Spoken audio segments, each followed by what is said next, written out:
غیر المغضوب علیہم ولا الضالین آمین۔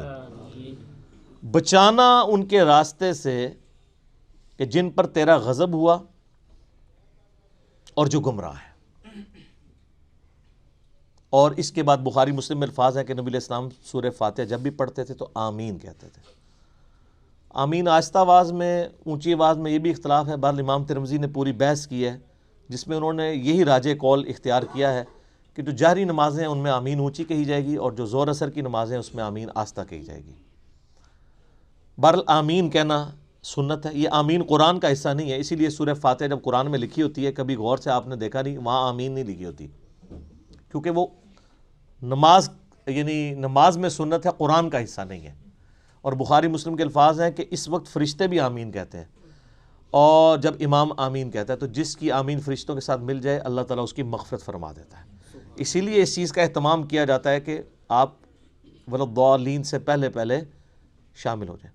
تو یہ غیر المغضوب علیہم ولا الضالین، اس میں طویل خاص کے اعتبار سے تو ظاہر ہے کہ جو نبی علیہ السلام کی امت سے پہلی امتیں جو گمراہ ہوئی ہیں، جن پر اللہ کا غضب ہوا، وہ تو قرآن پھر ہمیں بتاتا ہے۔ ضربت علیہم الذلہ والمسکنہ یہودیوں کے بارے میں کہ اللہ تعالیٰ نے ان کو بندر اور خنزیر بنا دیا، کونوا قردۃ خاسئین، ان پر ذلت اور رسوائی اور غریب الوطنی مسلط کر دی، وہ آج تک مسلط ہے۔ اور ضالین گمراہ ہوئے لوگ وہ نصارہ ہیں کہ جن کے پاس سب کچھ شغف تھا معاملات میں، لیکن غلو کیا دین کے معاملے میں، گمراہی کا راستہ اختیار کیا، باتیں بہت کی، حضرت عیسیٰ کو مانا لیکن ان کو ڈیوینٹی میں کلیم کر دیا۔ یہودیوں کا مسئلہ تھا، یہ اہل علم تھے، اس کے باوجود جان بوجھ کر انہوں نے گمراہی کا راستہ اختیار کیا۔ آپ کو پتہ کتنے ہیلے بہانے یہ کرتے تھے، اس لیے اللہ نے کہا یہ مغضوب علیہم ہے، ان پہ اللہ کا غضب ہوا ہے، لعنت ہوئی بھی ہے۔ سورہ نساء میں آتا ہے نا کہ لعنتی ہیں یہ۔ عیسائیوں کو اللہ نے لعنتی نہیں کہا اس سختی کے ساتھ، کیونکہ ان میں اکثر لوگ سیدھے سادے تھے، گمراہ ہو گئے، لیکن ہے گمراہ ہے، یہ نہیں کہ ان کا سیدھا پن ان کو بچا لے گا، ایسا نہیں ہے۔ لیکن بڑا جرم ہے کہ جان بوجھ کے ایسا کرنا۔ تو غیر المغضوب علیہم جن پر اللہ کا غضب ہوا، ولا الضالین اور جو گمراہ ہوئے۔ یہ آخری آیت ہے۔ اچھا وہ بعض لوگ کہتے ہیں وہ جی ہر ایک کی جگہ آیت پڑھی ہوئی، یہاں آیت نہیں پڑھی۔ یہ آیات کے جو نشان بھی ہیں نا، یہ بھی مطلب کوئی آپ پرانے مصحف اٹھائیں گے نا، اگر کلمی ان میں نہیں تھے، یہ تو ڈویژن بعد کی ہے۔ اندازے تو موجود تھے، جو آگے ہم گول وہ استعمال کرتے ہیں۔ تو عموماً جو قرآن چھپتے ہیں نا ان میں وہ والی غیر المغضوب علیہم ولا الضالین سے پہلے جو ہم پڑھتے ہیں نا صراط الذین انعمت علیہم، اس کے اوپر نہیں ہوا ہوتا، وہ گول نشان نہیں ہوتا، تو اس سے لوگ سمجھتے ہیں کہ شاید یہ پوری ایک آیت ہے تو پھر بسم اللہ کو شامل کریں گے تو 7 آیتیں پوری ہوں گی۔ نہیں، یہ 2 آیات ہیں، اور میں نے ٹیکنیکلی جو دلائل رکھے ہیں اس سے یہ چیز ثابت ہوتی ہے کہ سورہ فاتحہ کا حصہ بسم اللہ شریف نہیں ہے۔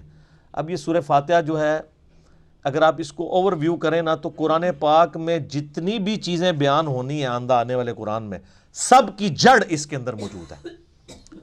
اسلام کے بنیادی 3 عقائد کون سے ہیں؟ عقیدہ توحید، عقیدہ رسالت اور عقیدہ آخرت، یہی ہے نا؟ یہ تینوں عقیدے سورہ فاتحہ میں موجود ہیں۔ عقیدہ توحید الحمدللہ رب العالمین الرحمن الرحیم مالک یوم الدین ایاک نعبد و ایاک نستعین۔ عقیدہ آخرت مالک یوم الدین، بدلے کے دن کا مالک، اور اہدنا الصراط المستقیم صراط الذین انعمت علیہم۔ عقیدہ رسالت، کیونکہ رسولوں کو اللہ تعالیٰ راستہ اختیار کرتا ہے نا، وہی دیتا ہے نا آگے، امتوں کو رسولوں کے ذریعے دیا جاتا ہے۔ تو پورے قرآن کا جو آپ سمجھیں عقائد کی بنیاد اس صورت میں ہے کہ تمہیں مرنے کے بعد اپنے رب کے حضور پیش ہونا ہے، وہ قیامت کے دن کا مالک ہے۔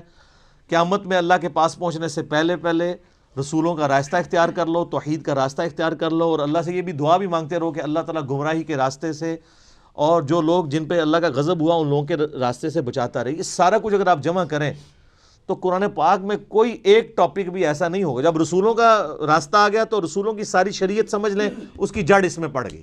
نکاح طلاق کے مسائل بھی اس میں کور، حج کا طریقہ بھی کور، کیونکہ صراط الذین انعمت علیہم ہے اور اہدنا الصراط المستقیم ہے۔ تو اس لیے اسے ام الکتاب الفاتحہ، قرآن کھولنے والی، قرآن کی ماں کہا جاتا ہے کہ سارے عقائد و نظریات کی جڑ اس صورت کے اندر موجود ہے۔ انشاءاللہ تعالیٰ اگلی دفعہ ہم سورۃ البقرہ